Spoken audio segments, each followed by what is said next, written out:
Hi everybody, today it's all about Dystopian Wars. I'm going to be checking out 3 Battlefleets. 3!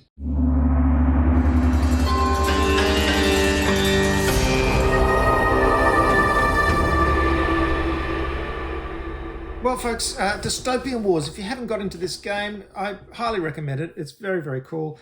The people from Warcry send me all this stuff for free, which is very generous of them, but I do like showing it off and I do like playing with it as well, though of course I get quite a lot of stuff now and I can't paint it all up, but I do build everything so I can show it to you and you can make the purchasing decisions that you wish.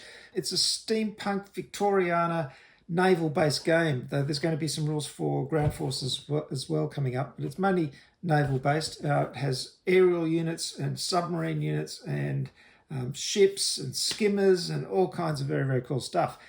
3 battle fleets here, separate ones. We've got the Abydos one for the Sultanate, which is the Egyptian skimmers. We've got the Scions of Jutland, which is an imperial mercenary force and has some big kind of walkers, like, what do you call them? Mechs, giant things. And the Couronne battle fleet set, which is for the Alliance, the Europeans. And this is a very French-themed set with a fantastic Statue of Liberty mounted on an aircraft carrier. What more do you want? Let's get into it. Right, let's get started with the Scions of Jutland. This is a mercenary force led by the mysterious Witch of Jutland, one Volva Golvig. So, mercenary forces, very popular in some of these battle fleets. You can, of course, put them to sea with any of your other forces. But this one is in the Imperium Orbat, so you'll find the stats for all these ships in there. Let's have a look at these models, shall we? So let's get started with the Valhalla Fast Dreadnought. And it's a beautiful big red resin model, as you can see, and very sleek looking, this one. It's got a kind of a pleasure cruiser feel, doesn't it? But it's a bit of a killer because it's got 2 Stormbringers and a whole lot of heavy volt gun batteries as well. So it's a nasty piece of work, but it looks very slick. Now, of course, you can build this in different configurations. I just built this one because it looked really nice. I thought it looked pretty good. But there are also SMS Skalden. My pronunciation is terrible in Scandinavian names. Or an Asgard. So there are different ones, and you can have them so they have little rotors sitting on the back and stuff like that. So there's quite a bit of flexibility with this particular model. Very nice looking model, as I said, very sleek looking. Of course, I've magnetized the weapons as usual, which I always do, so I can pop them off and put on other configurations if I feel like it. Then we've got 2 Thor Assault Reavers, which look like this. Very nice. Love this bit up the front here, which looks great. Very quite modern looking ships, a little bit less steampunk than the ones we've seen so far. Very kind of high technology. Looks really nice. Those ones can also be built in different configurations. Loki, Angraboda, Heimdall, Balder, and Gefjon. All these names. Then we've got 2 Odin Reavers. And about the same size ship, but a little bit simpler. Very nice looking ship. This one actually has a nice ability that allows it, if you have any of these rotors, these little flying ships within line of sight of the target, then this ship can get -2 on the citadel of that ship that it's attacking. It's got 2 other options as well, Jotun and Gungnir. Then we've got, what else have we got? We've got 4 Hoth heavy corvettes. Nice little models. 4 Fenrir Hunter submarines. 4 tiny little escort tokens. Now don't forget your escorts. They're really, really handy because if you have escorts with a ship, they can give an advantage to your attack and defense and your assaults as well. So escorts are really, really handy. As mentioned, 2 of these hunt rotors. And of course, these come on flying stands, so they'll be flying above the ocean. A couple of SRS tokens. And then finally, the absolute highlight of this Battlefleet for me, because I haven't got any of these yet, a couple of Colossi, or two Colossuses. No, two Colossi. A Colossus? Several Colossi? I think so. Check this guy out. Fantastic. Isn't it great? I can really see these guys trudging through the ocean. I mean, I don't know what happens when they get, there's a battle where it's really, really deep and they just end up being underwater this much. But anyway, look at that colossal melee weapon. And it's actually called a colossal melee weapon in the rules. Absolutely beautiful looking thing.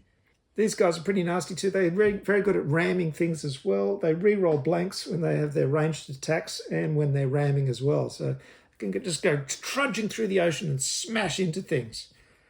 Very nice little Battlefleet, this one. As I said, much more modern looking, rather sleek technology. Though, of course, all the decking is wooden, as is classic for all your Dystopian Wars ships. So that makes it look a little less high-tech. But really nice little mercenary force to add to any fleet that you're sending out on the oceans. Next up, we've got the Sultanate with the Abydos battle fleet. And this is made up of some rather spectacular looking skimmers. They're Egyptian ships, and they have a really nice kind of Egyptian style to them. They're headed up by this stunning model, and I've magnetized this, so this is why these ends are falling off. But this is the Abydos Hover Stronghold. A beautiful big resin hovercraft ship.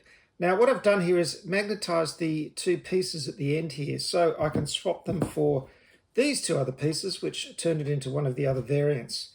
Now it's not an exact science, because in this case there are some other bits like these cranes that really have to be taken off and replaced with weapons for one of the other variants. But they don't have a huge area where I could put in magnets and everything, so I've just stuck those in. So really when I use the other variants, I'll be kind of, they won't be exact matches. But still, it gives a little bit of variety to the model to just magnetize the ends. And not only the ends, you can actually magnetize the front piece as well. If you take that off and put in this other front piece, and that gives it a completely different look. Or you can just pick one of these variants and just build it and glue it and be happy with that.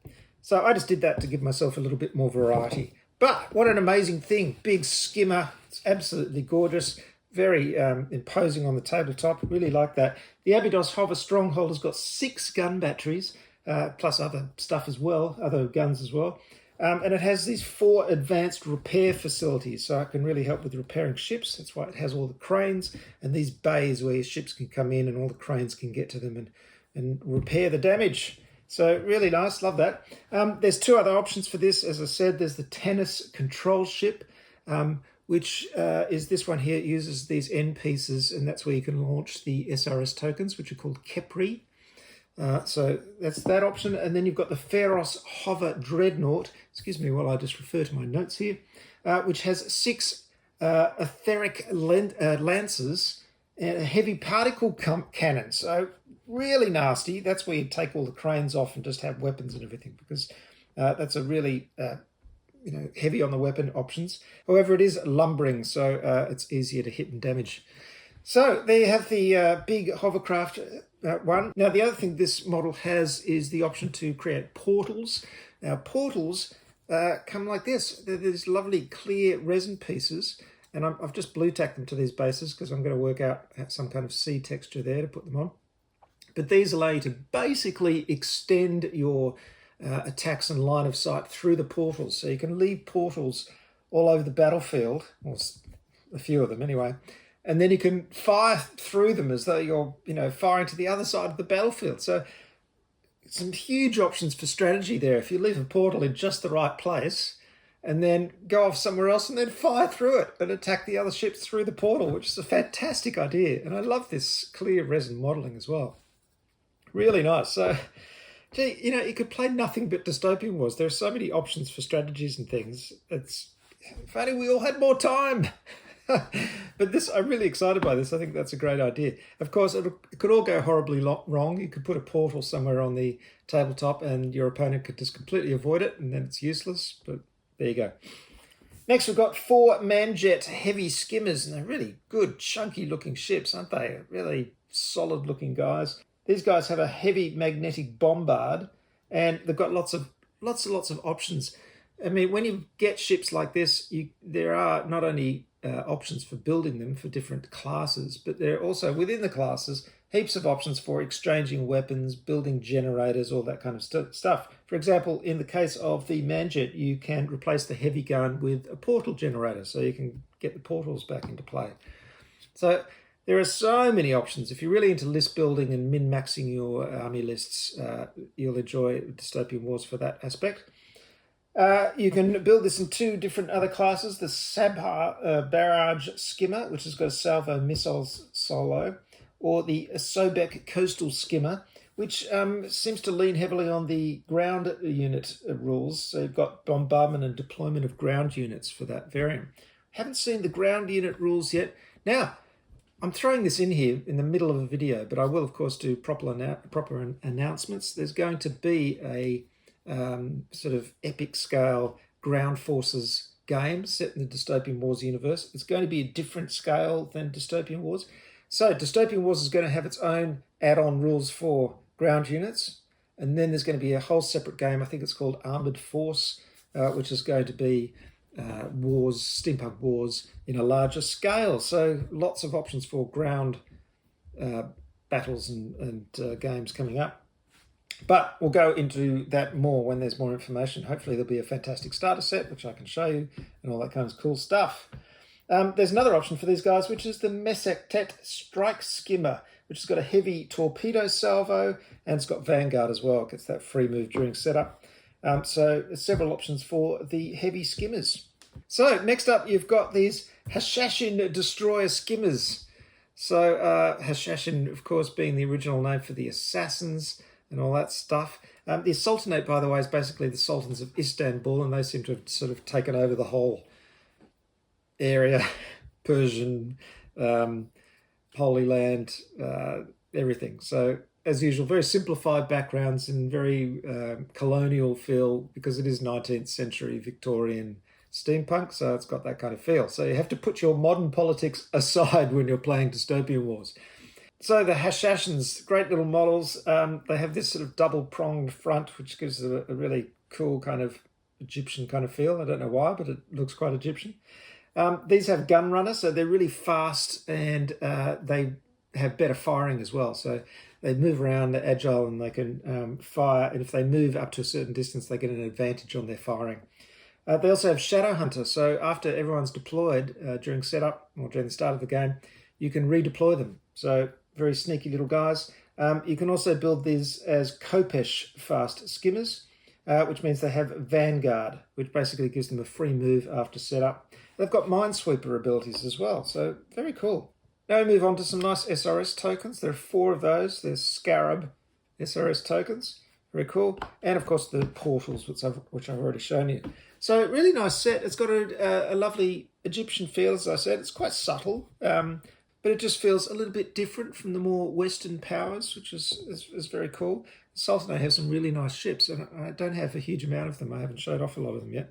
And talking about style, that brings us on to our next Battlefleet, the Couronne Battlefleet set. Now, first I must apologise to any French viewers as I murder the pronunciation of these French words. Anyway, this is Alliance, the alliance of the French, the Italians, the Spanish, the Portuguese, basically Europe, well, some of Europe, aligned as the Alliance. And this is a lovely Battlefleet set which has this fantastic model. Look at it, absolutely spectacular.